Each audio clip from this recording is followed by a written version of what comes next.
La Bibliothèque nationale de France.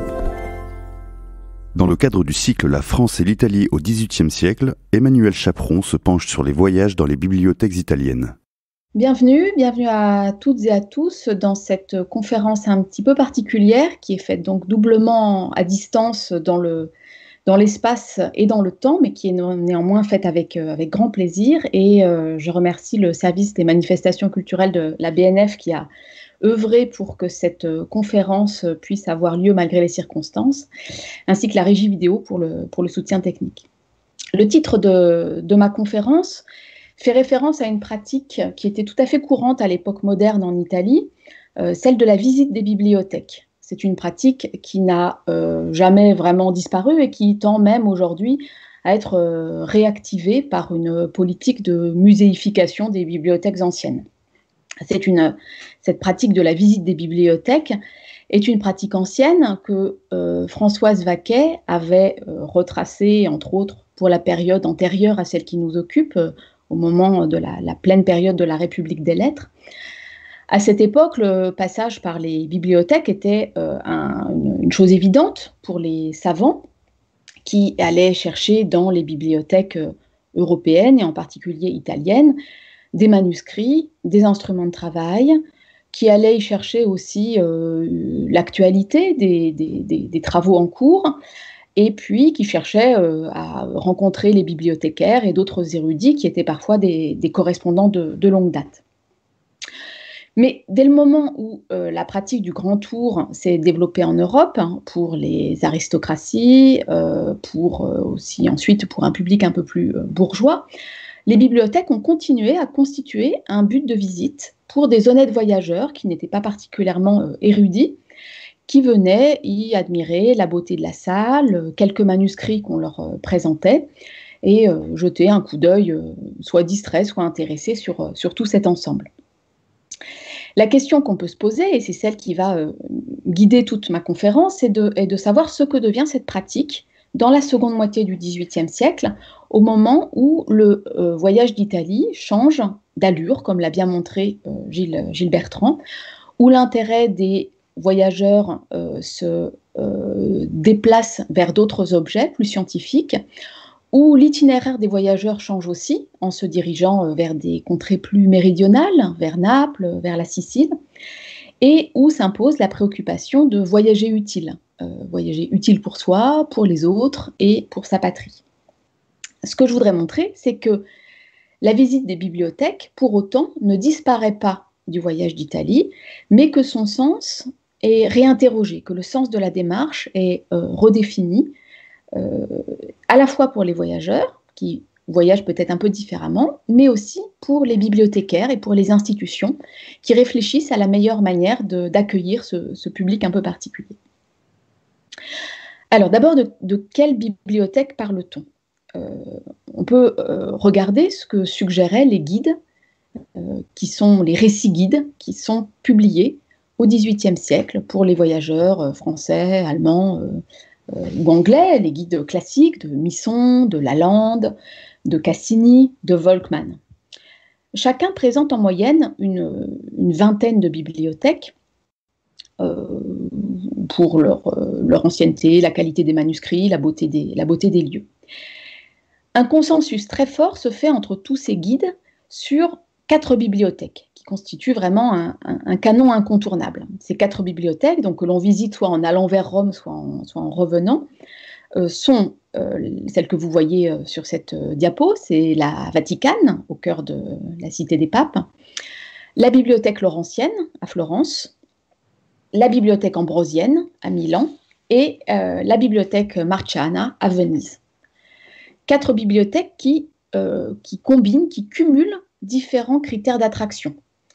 Le caractère incontournable des villes dans lesquelles ces bibliothèques sont situées, donc qui sont vraiment sur le chemin des voyageurs, leur statut de bibliothèque centrale, de bibliothèque d'État, de cœur du pouvoir politique, au moins à l'époque où elles sont fondées, leur ancienneté d'ailleurs, l'ancienneté de cette fondation, 15e siècle pour la Vaticane, 16e siècle pour la Marciana et la Laurentienne, tout début XVIIe siècle pour l'Ambrosienne, qui, à son époque, est une des toutes premières bibliothèques publiques d'Occident. À côté de ces 4 bibliothèques qu'on trouve dans tous les guides, il y en a d'autres que l'on trouve dans une majorité de guides qui s'accordent pour conseiller la visite, par exemple, de la bibliothèque de l'Institut des sciences de Bologne, qui est une création toute nouvelle au milieu du XVIIIe siècle, ou pour s'apitoyer sur le sort de la Bibliothèque royale de Naples, qui est encore dans ses cartons pendant de nombreuses décennies en attendant d'être installée dans un local prestigieux. À côté de ce second lot de bibliothèques, une multitude de bibliothèques monastiques, privées, urbaines, que l'on trouve dispersées dans toute la moitié nord de l'Italie et dont les recommandations dépendent en fait des itinéraires et des haltes qui sont privilégiés par tel ou tel guide. Une fois posé ce grand tour un petit peu idéal des bibliothèques, que font les voyageurs qui circulent, on le sait, toujours avec leur guide dans la poche ou dans leur valise?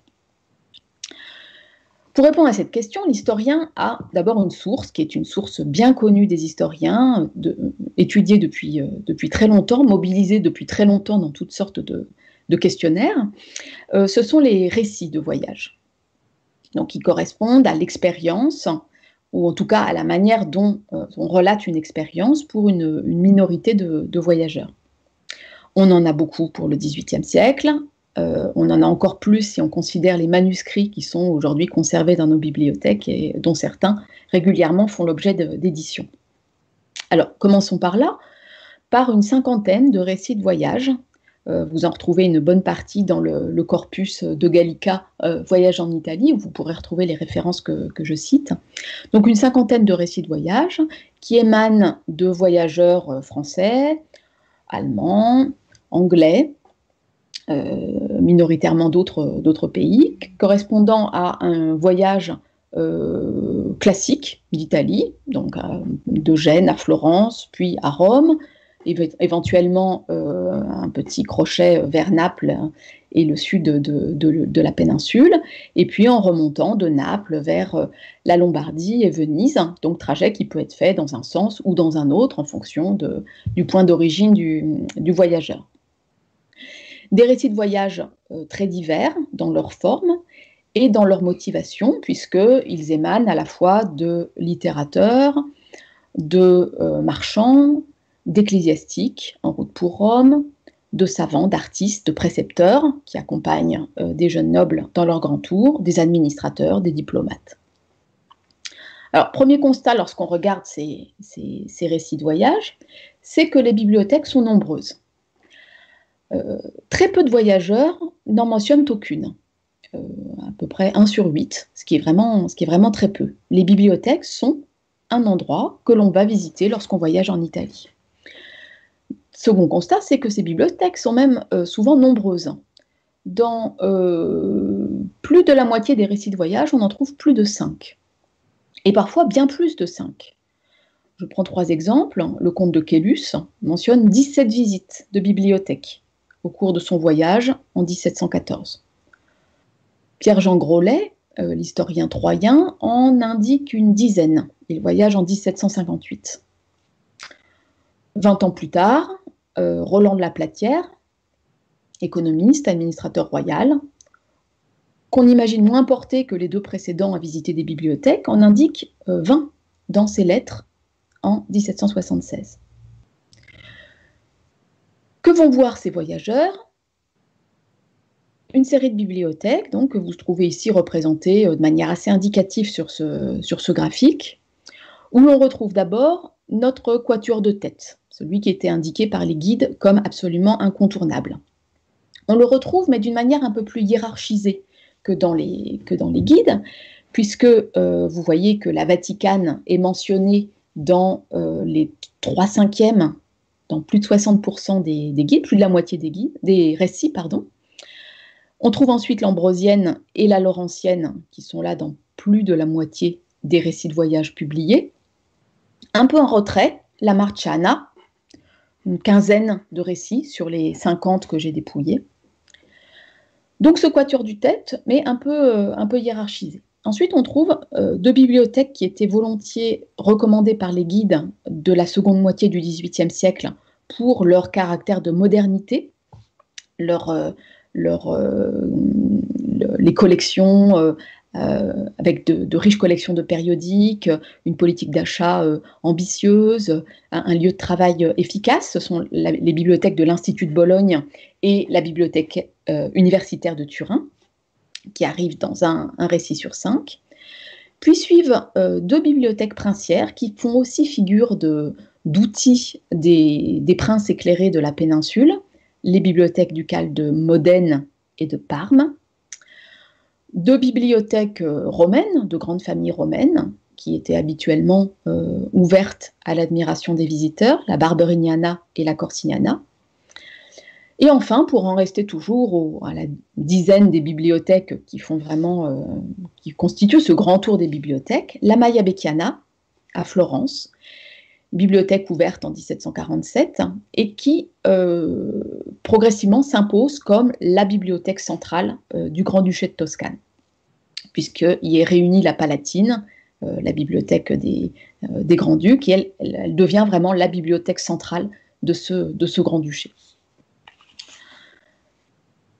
Alors, il faut revenir un petit peu sur ce que disent ces chiffres, parce qu'il est relativement facile de prendre les guides de voyage, de retirer les mentions, d'en faire des colonnes. Que signifient ces chiffres? Alors, il est évident qu'ils ne reflètent pas immédiatement la fréquentation réelle de ces bibliothèques. Ce n'est pas un indicateur réel de fréquentation des bibliothèques. On sait bien que mentionner une bibliothèque dans un récit, ça ne veut pas forcément dire qu'on l'a visitée ou qu'on l'a visitée avec autant d'attention que semble le montrer. Ces chiffres témoignent d'abord d'un jeu avec la norme du voyage en Italie et la norme du récit de voyage en Italie, qui commande de faire figurer la Vaticane dans ce récit. C'est aussi un jeu contre la norme, notamment pour les voyageurs de la fin du XVIIIe siècle, dont certains font profession d'indépendance et qui annoncent clairement qu'ils ne vont pas faire ce que leur disent les guides et qu'ils vont tracer leur propre chemin et que donc ils ne vont pas voir telle ou telle bibliothèque qui leur a été recommandée. On le verra un petit peu plus loin. Alors, lorsqu'on veut pister cette pratique de la visite des bibliothèques, il faut donc essayer de trouver d'autres sources que les récits de voyageurs, au moins pour les mettre en balance avec d'autres éclairages. Avec, par exemple, des sources institutionnelles, des sources qui émanent des bibliothèques. Et on en a quelques-unes. On a, pour certaines bibliothèques, des livres d'or des visiteurs. Il y en existe, ils sont rares. Il en existe un très, très beau, très précieux pour l'historien, c'est l'album des visiteurs de la Laurentienne. Alors, c'est un registre, je vais y revenir, sur lesquels les visiteurs inscrivent leur nom lorsqu'ils visitent cette Laurentienne. Donc on a vu que c'était une des 3 bibliothèques les plus fréquentées dans la péninsule. Pourquoi fréquentée? Je l'ai un tout petit peu dit en introduction, mais on peut y revenir. Fréquentée parce qu'elle est installée dans un bâtiment qui a été construit par Michel-Ange, en tout cas sur les plans de Michel-Ange, imaginé par lui. C'est une bibliothèque qui est une des plus riches collections de manuscrits, en particulier grecs, de la péninsule. C'est une bibliothèque qui est voisine, une fondation médicéenne, et qui est voisine des chapelles de San Lorenzo, qui sont le mausolée des grands-ducs, des Médicis. Donc il y a là aussi dans ces visites de bibliothèque des arguments qui sont de proximité, de commodité. On visite la Laurentienne parce qu'elle est dans le quartier dans lequel il y a beaucoup de choses à visiter. C'est en tout cas donc, un registre qui est ouvert en 1771, et vous avez ici une photo. Le premier album se ferme en 1807 et il renferme pour ses 36 années les noms de 4700 voyageurs à peu près. Vous voyez la manière dont il est organisé. Il figure la date, plus ou moins précise, le jour ou au moins le mois, et l'inscription par les visiteurs eux-mêmes de leur nom, parfois d'éléments sur leur statut social, en particulier lorsqu'il s'agit d'ecclésiastiques, des éléments sur leur origine. On voit, vous voyez au milieu de la diapo, un Savoyard, un Génois ensuite. Quelques éléments, mais assez rares, sur les conditions du voyage, s'ils sont accompagnés, s'ils circulent seuls, où ils vont. L'abbé Bertrand Capartin-Chopi indique qu'il est à Rome pour 2 ans, puis à Paris. Donc cette visite s'inscrit dans un séjour relativement long en Italie. On voit la richesse de la source. Il y a une limite corrélative qui est qu'on ne sait pas exactement comment fonctionnait ce registre, s'il s'agissait d'une sorte de livre d'or, donc qui était ouvert et sur lequel les visiteurs pouvaient indiquer leur nom, ou s'il s'agissait d'une étape obligée qui en ferait un registre à peu près exhaustif.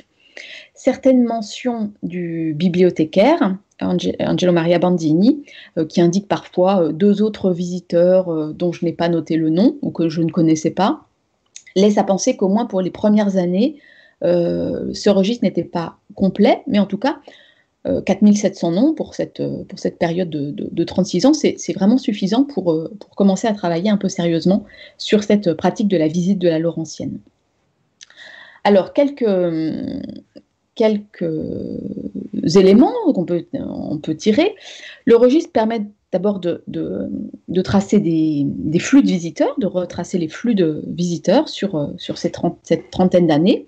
Ce que l'on voit dans ce graphique, c'est que la fréquentation de la Laurentienne, les visites de la Laurentienne augmentent continuellement entre le milieu des années 1770 et le début des années 1790, avec un pic absolu de 359 signatures en 1791, une affluence qu'il est difficile d'expliquer, qui correspond peut-être à des facilités de visite de la Laurentienne, ou alors, et plus certainement, à des mouvements plus denses sur les routes italiennes. Le bibliothécaire, Bandini, dont j'ai déjà parlé, est lui-même surpris par cette affluence.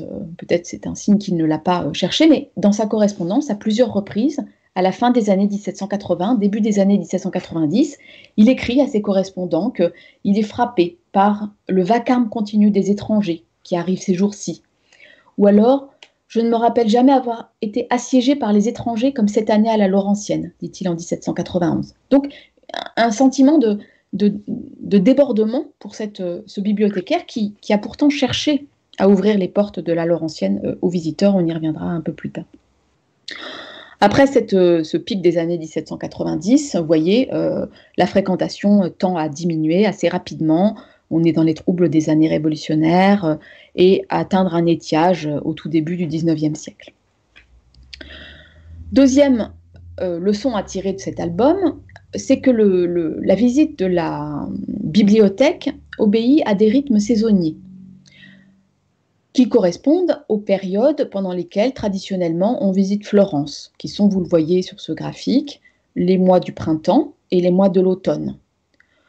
Les mois d'hiver sont les moins fréquentés, il fait très froid dans la bibliothèque. Le duc de Gloucester visite la Laurentienne avec sa compagnie anglaise le 28 novembre 1771, et le bibliothécaire Bandini note lui-même sur le registre le nom de ses visiteurs et indique qu'il y resta peu à cause du grand froid qu'il y faisait. De même, Florence se visite peu en plein été, au mois d'août où il fait très chaud. On visite plutôt Florence à l'automne après les grosses chaleurs de l'été, avant de se rendre à Rome pour l'hiver, ou alors au retour de Rome au printemps. Troisième leçon à en tirer, je vous prie de m'excuser pour cette carte qui est un petit peu bricolée, mais qui a pour objectif de vous montrer l'origine géographique de ces visiteurs de la Laurentienne, visiteurs non italiens, parce que il faut d'abord noter que la grande majorité de ces visiteurs sont des visiteurs italiens. 6 visiteurs sur 10 viennent de la péninsule, des États de l'Église, de la Lombardie, de Vénétie. Les autres visiteurs viennent de manière à peu près égales, hein, un cinquième pour chacun, de l'Empire et des États héréditaires des Habsbourg, de France, des îles britanniques, du nord de l'Europe, et dans une minorité, pour une minorité d'entre eux, du sud de l'Europe, Espagne, Portugal, Grèce, et puis quelques voyageurs très exotiques, un Bernard de la Bastide de l'île de la Martinique, des religieux du Mexique, du Pérou. Mais on voit comment cette visite est vraiment ouverte principalement cette pratique est principalement celle donc, de visiteurs qui viennent d'un grand arc géographique qui entoure la péninsule italienne. Les mentions que j'ai un petit peu évoquées, les mentions que l'on trouve ici et là sur l'album, permettent aussi de contextualiser cette visite de bibliothèque qui correspond à 3 cas de figure. Les érudits, les hommes de lettres, qui sont une minorité, vraiment une minorité, se compte en dizaines de cas, mais sans doute pas en centaines. Les principaux cas de figure, ce sont les visiteurs qui passent à Florence pour des raisons professionnelles, parce qu'ils vont à Rome comme prédicateurs de carême, des circulations de diplomates, des circulations marchandes, des pères de famille qui vont déposer leurs fils dans un collège. Donc des raisons autres que la visite des bibliothèques et autres que la visite tout court d'ailleurs des villes. Un deuxième cas de figure, c'est celui des voyageurs qui circulent pour leur plaisir, avec leur famille, souvent. On trouve des familles entières qui viennent visiter la bibliothèque pour leur agrément. Ce que confirme donc cet album, c'est le caractère très habituel de la visite de bibliothèque. Pour un certain niveau, pour des voyageurs d'un certain niveau social, c'est une pratique tout à fait courante, tout à fait usuelle, qui n'appelle pas de justification, qui se fait en passant, en même temps que l'on va visiter autre chose ou en même temps que l'on traverse une ville. Donc une démarche assez commune qui n'est pas réservée du tout ni à l'érudit, ni même aux touristes qui voyagent pour son agrément et qui se trouvent dans tout type de circulation. Cet album est précieux parce que, vous voyez, on arrive à y trouver cette masse anonyme, qui n'est plus anonyme ici, qui a un nom, mais cette masse de voyageurs ordinaires qui restaient cachés derrière la petite élite qui rédige et qui, plus encore, publie son récit de voyage. Alors, cette petite élite, elle est quand même utile pour comprendre comment on visite les bibliothèques. Ce sera la deuxième partie. Que voir dans la bibliothèque ? Que va-t-on voir dans les bibliothèques ? Si l'on reprend les récits des voyageurs, on s'aperçoit qu'il y a une manière assez organisée de voir la bibliothèque. Le déroulement de la visite suit certains codes.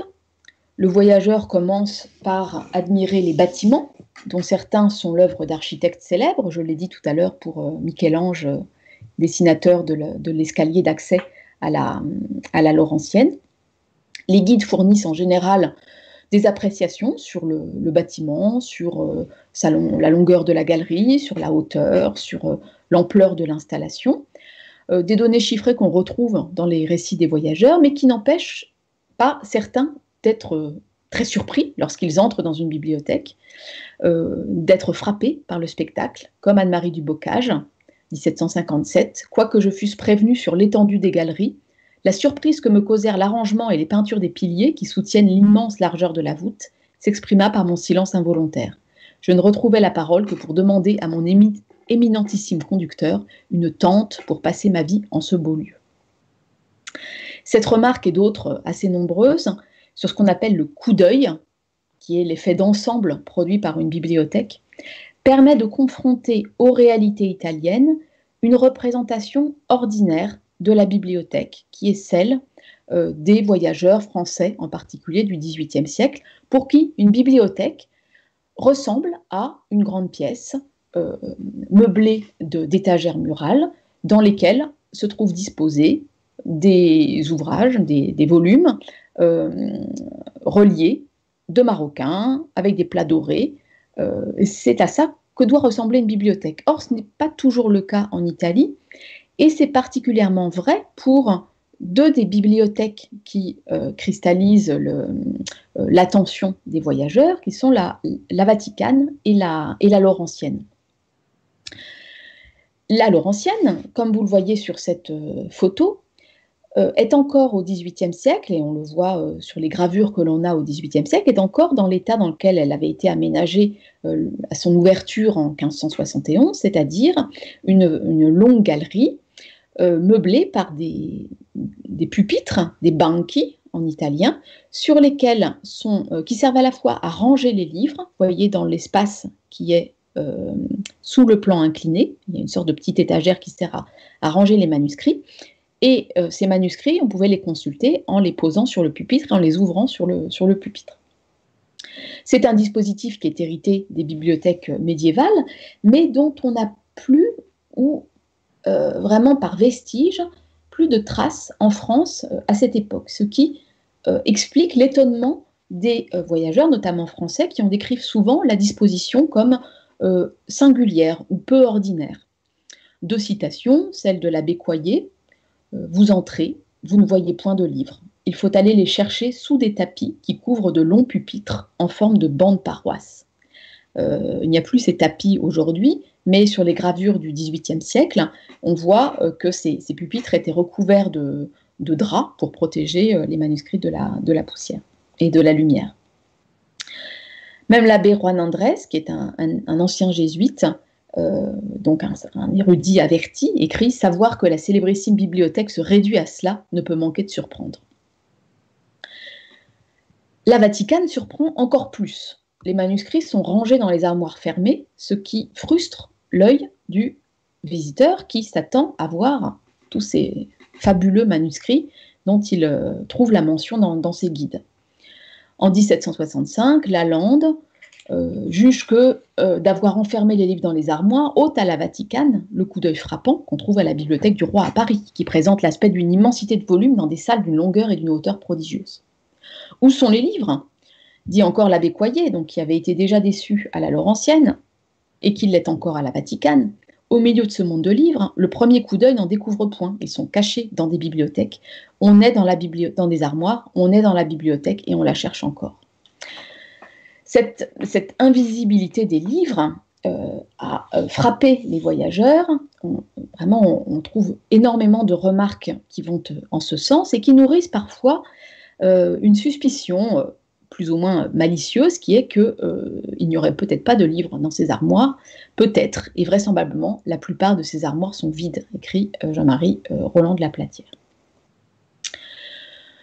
Dans les autres bibliothèques, lorsqu'on peut voir les livres, le coup d'œil n'est pas toujours pour autant convaincant aux yeux des voyageurs, notamment français, parce que dans certaines bibliothèques, les livres sont reliés en parchemin. C'est le cas à l'Ambrosienne, ce qui, dit le négociant Joseph Raby, ôte tout l'éclat d'une bibliothèque. On en trouve la synthèse dans l'article « Bibliothèque du dictionnaire historique et géographique portatif de l'Italie » qui indique qu'il ne faut pas s'attendre au coup d'œil riche de nos bibliothèques de France. Les livres sont enfermés dans des armoires et ne sont reliés qu'en parchemin parce que le veau est fort cher en Italie. Cette généralisation ne rend pas justice à la grande majorité des bibliothèques italiennes du XVIIIe siècle qui présentent un coup d'œil tout aussi riche qu'en France en réalité. Si on va dans les grandes bibliothèques romaines ou dans les bibliothèques princières des petits États d'Italie du Nord, on trouve ces bibliothèques somptueuses telles qu'on s'y attend, avec des dorures, des plafonds, des reliures, des objets d'art, des collections, etc. Mais le fait que cette différence soit localisée dans les bibliothèques les plus visitées leur donne un relief supplémentaire dans les récits de voyage. Une fois entré dans la bibliothèque, le voyageur n'est pas laissé tout seul. Il est accompagné parfois du bibliothécaire, pour les gens de lettres ou pour des visiteurs de prestige, parfois simplement par un gardien. Ce gardien commence par faire lire le texte d'excommunication que l'on trouve dans plusieurs de ces bibliothèques, donc qui condamne, qui prévient les visiteurs kleptomanes qui risqueraient d'être excommuniés. Cette précaution suscite un certain nombre de remarques soit sérieuse, soit un peu malicieuse chez les voyageurs.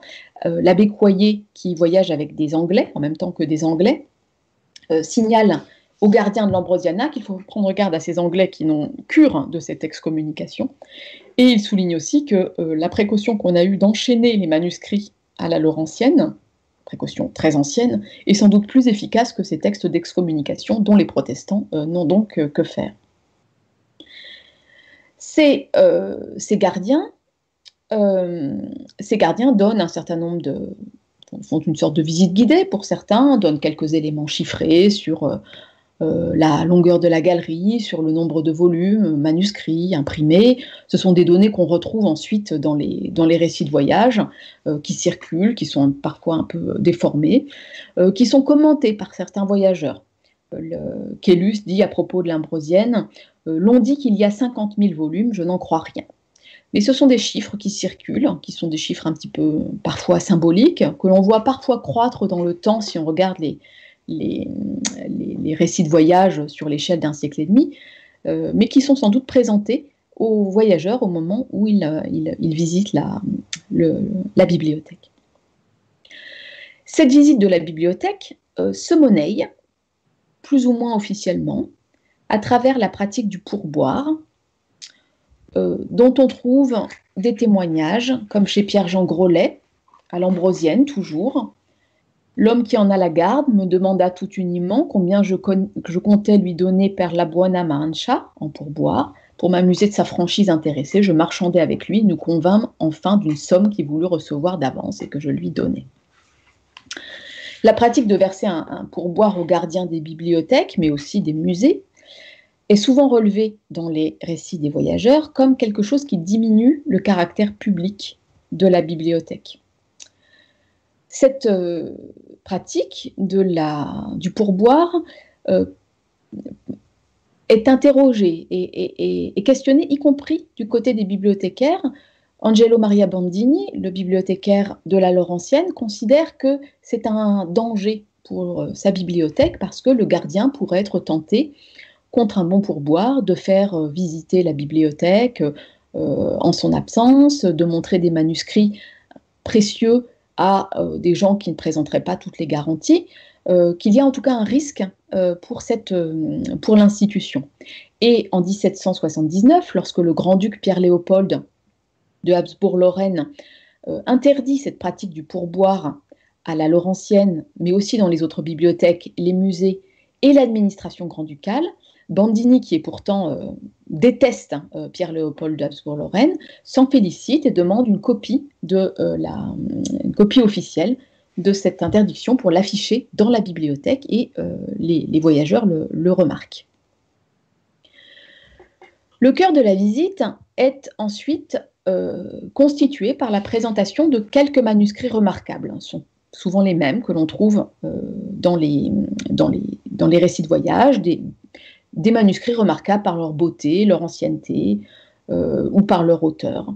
On montre à l'Ambrosienne un manuscrit de Léonard de Vinci, on montre à la Laurentienne les lettres de Pétrarque, et c'est d'ailleurs une pratique que l'on retrouve dans toute l'Europe, dans toutes les bibliothèques. Prenez les récits de voyage en France, on retrouve classiquement à Saint-Germain, à Paris, à la Bibliothèque royale, toujours les mêmes manuscrits que l'on montre, qui correspondent à des critères de rareté, d'exceptionnalité théorisés dans le monde savant. À la Vaticane, ces démonstrations de manuscrits sont parfois soit les mêmes pour tout le monde, soit adaptées à l'origine géographique, à la qualité du visiteur ou à son érudition. Par exemple, à la bibliothèque Vaticane, il est d'usage de faire voir aux voyageurs anglais le traité d'Henri VIII sur les 7 sacrements rédigé en réponse à Luther, et surtout ses lettres galantes à Anne Boleyn. C'est une démonstration qui a l'air d'être faite de manière tout à fait routinière, sans arrière-pensée, mais qui suscite chez les voyageurs anglais des remarques un peu circonspectes.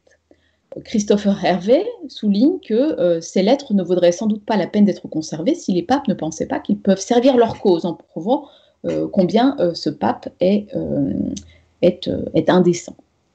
Et une autre remarque de Esther Lynch Piozzi, qui est donc une Anglaise qui circule avec son mari, qui est un maître de musique italien, elle a réellement été choquée par cette démonstration. Elle qui est une femme et une Anglaise, on lui montre ces lettres qui sont qu'elle refuse de voir, des lettres d'amour. Je dois quitter ce glorieux Vatican avec le regret perpétuel de n'avoir presque rien vu de son inestimable bibliothèque, sauf ses dimensions prodigieuses et son ornementation judicieuse. Je n'ai pu convaincre le bibliothécaire de me montrer des livres ou des manuscrits, à l'exception de quelques lettres d'amour d'Henri VIII d'Angleterre à Anne Boleyn, dont il disait qu'elles allaient certainement m'intéresser. C'était pour sûr des lettres très grossières et indécentes. Je me suis sentie offensée et je suis partie de très mauvaise humeur pour voir le château Saint-Ange.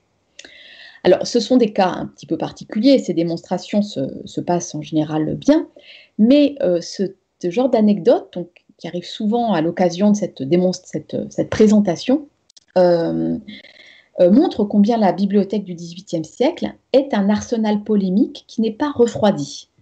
Et on trouve des anecdotes semblables dans les bibliothèques suisses, les bibliothèques de Bâle, de Genève, où ces démonstrations soulèvent parfois des crispations ou des débats théologiques entre les voyageurs et les bibliothécaires autour de textes, d'archives qui ne sont pas du tout neutres.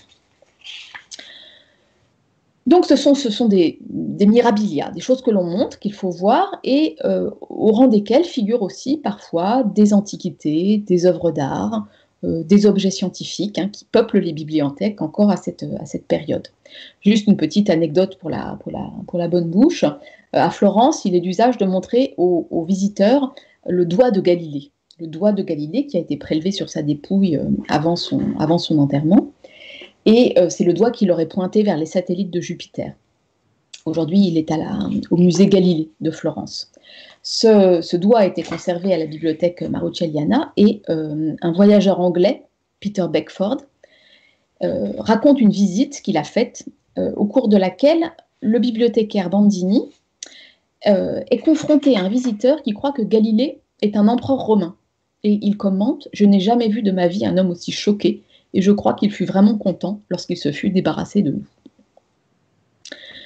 Alors, toutes ces confrontations, tous ces émerveillements, toutes ces déceptions aussi, peuvent être l'occasion d'une réflexion sur la visite des bibliothèques, sur l'intérêt de cette pratique, voire d'une remise en cause partielle ou totale, surtout à partir des années 1760, qui est le moment où la culture du voyage commence à changer sensiblement. Et on peut distinguer 3 types de réactions. Donc c'est ma 3e partie, pourquoi on visite ? La première réaction, c'est de souligner que la visite des bibliothèques n'apporte pas grand-chose. À partir du moment où on ne visite pas l'Italie pour chercher des manuscrits ou pour lire des livres. On n'a pas prévu de s'arrêter dans les bibliothèques pour travailler. Un des premiers à jeter un pavé dans la mare, c'est le guide de l'abbé Richard, en 1766, qui note qu'à la Vaticane, donc il a constaté qu'à la Vaticane, on ne pouvait pas voir les livres parce que les livres étaient enfermés dans les armoires, mais que de toute façon, quand on voyage, c'est moins pour étudier que pour voir et acquérir les idées des choses que l'on ne connaît pas et qui se présentent sous la vue. Or, une collection de livres n'est pas un objet de curiosité première. C'est un des premiers à énoncer aussi frontalement le fait que ces visites de bibliothèques ne sont pas très utiles, et les remarques de ce genre se multiplient dans les décennies suivantes. Un exemple, 10 ans plus tard, le récit de l'astronome Jean Bernoulli, qui achève son séjour à Gênes lorsqu'il prend connaissance de l'existence de bibliothèques publiques. Sa première réaction est de s'estimer fâché de n'avoir pas su plutôt qu'il y avait des bibliothèques, parce qu'il aurait pu aller les visiter. Mais finalement, dit-il, écrit-il dans son récit de voyage, il aurait été encore plus fâché si on pouvait tirer quelques fruits réels de l'aspect de plusieurs centaines de tablettes chargées de livres. À une époque où s'impose l'idée que le voyage doit être utile, à soi, aux autres, à sa patrie, l'intérêt de la visite des bibliothèques semble moindre si on le compare à d'autres types de visites de curiosité naturelle, d'hôpitaux, de cabinets scientifiques. À quoi ça sert de voir des livres alignés sur des étagères si on ne peut pas les lire, si on n'a pas l'intention de les lire? Chez d'autres voyageurs, la visite des bibliothèques est une sorte de réactif qui conduit à condamner, à évacuer, à rejeter toute l'ancienne culture livresque. On voit surtout ce type de réaction à l'occasion de la visite de la Laurentienne et de la Vaticane, dont on a vu qu'elles avaient toutes les deux cristallisé à la fois l'émerveillement des voyageurs, leurs réactions, leurs admirations, leurs déceptions esthétiques. Des Comptes, Pierre Bruxelles, qui visite la Vaticane en 1768, écrit qu'on nous a montré avec orgueil plusieurs manuscrits impayables pour ceux qui aiment les vieilleries. Ces critiques renvoient aussi à l'obsession des Lumières, celle de concentrer, d'élaguer, de réduire à l'essentiel pour mieux conserver. L'abbé Coyer, qui visite la bibliothèque, écrit même « Je ne dirais pas comme le calife qu'on brûle tous les livres, un seul suffit. Mais quand nous en brûlerions la bonne moitié, nous n'aurions rien perdu. » Ce qui rappelle d'autres figures de bibliothécaires pyromanes telles qu'on les voit dans l'Uchronie, l'an 2440 de Louis-Sébastien Mercier, ou dans d'autres fantasmes autour de ces bibliothèques que l'on pourrait concentrer à une étagère avec quelques dizaines de livres dans lesquels seraient concentrés tous les savoirs du monde et que l'on pourrait se débarrasser de cet amoncellement de livres dans lesquels on n'arrive plus de toute façon à se repérer. Au-delà de ce fantasme donc d'incendie, l'écart entre l'inutilité de la visite des bibliothèques et donc l'inutilité des bibliothèques parfois et l'excitation que peut procurer le présent apparaît dans certaines circonstances qui sont ces États d'Italie qui symbolisent la politique éclairée du XVIIIe siècle. Et c'est le cas particulièrement en Toscane, où j'ai un petit peu parlé de Pierre-Léopold de Habsbourg-Lorraine, celui qu'on appelle le Salomon du Midi, focalise l'attention des philosophes de toute l'Europe à cause de certaines mesures symboliques importantes qui ont été prises, comme l'abolition de la peine de mort, ou d'autres mesures, la réfection des codes de loi, enfin d'autres mesures vraiment importantes. Et Florence apparaît donc comme ce cas idéal typique du tiraillement entre une Italie musée désormais dépassée, désormais inutile, et une Italie laboratoire des Lumières où peuvent œuvrer des princes éclairés. Et ce tiraillement apparaît dans le récit de voyage de Mercier du Paty, qui préfère s'étendre sur dit-il, sur la description du cabinet de physique du prince ou sur la nouvelle législation léopoldine, plutôt que sur des tableaux et des manuscrits. Il visite les bibliothèques de Florence, la bibliothèque qu'il appelle impériale, qui est la Laurentienne. Elle n'est composée que de manuscrits, rien de plus chimérique que le cas qu'on en fait car ils sont imprimés. Qu'importe en effet que ce manuscrit ait 1000 ans s'il est devenu inutile, le grand-duc juge ainsi sa noblesse, le respect pour l'Antiquité, soit des monuments, soit des usages, soit des opinions, en un mot pour l'Antiquité, est une maladie de l'esprit humain. Et dit-il à Luc encore, on peut visiter la bibliothèque des Jacobins pour voir des livres qu'on ne lira jamais.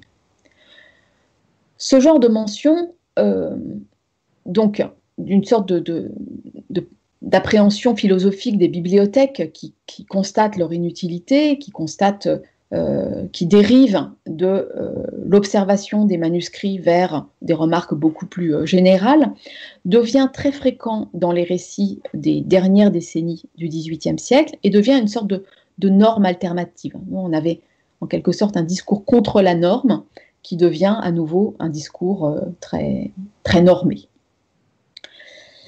Enfin, la dernière réaction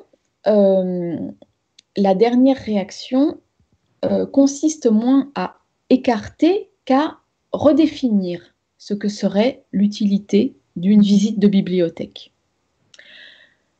Cette utilité apparaît dans les questionnaires qui sont soumis à l'attention des voyageurs de la fin du XVIIIe siècle, Comme ce questionnaire qui est proposé par le comte Léopold von Berchtold, que je prends ici dans sa traduction française, que vous pourrez lire. Donc, c'est un ensemble de questions que le voyageur doit avoir en tête au moment où il circule un peu partout en Europe. Un questionnaire qu'il soumet à ceux qu'il appelle donc les voyageurs patriotiques qui voyagent pour l'utilité de leur patrie, pour rapporter des connaissances, pour s'éduquer eux-mêmes et pour rapporter dans leur patrie des connaissances qui seront utiles à leur propre conduite ainsi qu'aux autres. C'est ce que Daniel Roche a appelé le comparatisme de l'espace public. Ce questionnaire donc, porte sur toutes sortes d'aspects, les manufactures, l'administration, etc. Et porte aussi sur les bibliothèques. Lorsqu'on va dans une bibliothèque, il faut s'informer du nombre de manuscrits, est-ce qu'il y a un catalogue imprimé de ces manuscrits, et lorsque l'on considère les livres imprimés, il faut aussi demander le nombre de volumes, est-ce qu'il y a des livres rares et des premières impressions, donc des incunables et des livres rares, là ça nous renvoie à ce type de démonstration qu'on avait tout à l'heure, mais aussi des questions beaucoup plus administratives et beaucoup plus modernes. Est-ce qu'il y a un budget pour l'entretien et l'augmentation de la bibliothèque? Qui administre cette bibliothèque? Comment est-elle rangée? Quel est son classement? Quelle est sa classification? Y a-t-il des catalogues? Sont-ils imprimés? Qui est le public? Pourquoi fréquente-t-il la bibliothèque? Comment y a-t-il une politique des acquisitions? Qu'achète-t-on pour cette bibliothèque et que laisse-t-on de côté? Donc, toutes sortes de choses donc, qui deviennent des objets d'enquête, des sujets d'enquête pour les voyageurs, bien au-delà du questionnaire un peu réduit qu'on avait au début du siècle de manière implicite, qui était le local, les dimensions de la galerie, éventuellement le nombre de livres, le nombre de manuscrits, et puis quels sont les manuscrits les plus rares. Là, vous voyez qu'on a un questionnaire qui est véritablement celui de la bonne gestion de la bibliothèque. C'est une feuille de route qui n'est pas surprenante parce que, de fait, depuis quelques décennies, les visiteurs s'intéressent vraiment au fonctionnement des bibliothèques. Alors, c'était vrai depuis longtemps pour les savants qui, depuis le XVIIe siècle, lorsqu'ils visitent une bibliothèque, notent les horaires d'ouverture, les facilités qu'on a de pouvoir y travailler, est-ce qu'on a de l'encre, est-ce qu'on a du papier, est-ce qu'on peut allumer du feu, la présence de catalogues, et notamment de catalogues imprimés, qui sont une immense facilité pour les voyageurs de toute l'Europe.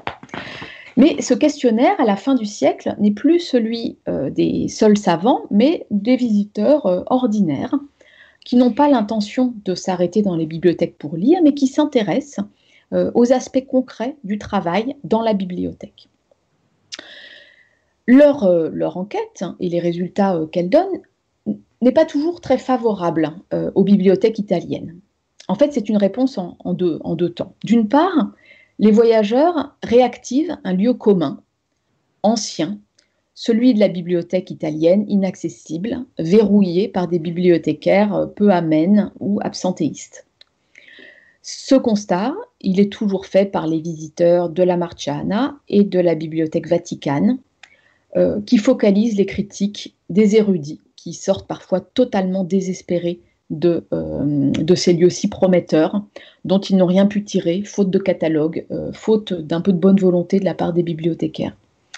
Le récit de l'abbé Juan Andrés, qui sort de la Vaticane, est particulièrement émouvant, à la hauteur des espoirs qu'il nourrissait. Il se désespère de voir, je cite, « tant de salles, tant de belles armoires, tant de personnel salarié, tant d'argent dépensé pour tenir enfouis tant de manuscrits et de trésors littéraires, les enfermer avec 2 clés, et les garder jalousement pour que personne ne les voie et ne sache même qu'ils sont là.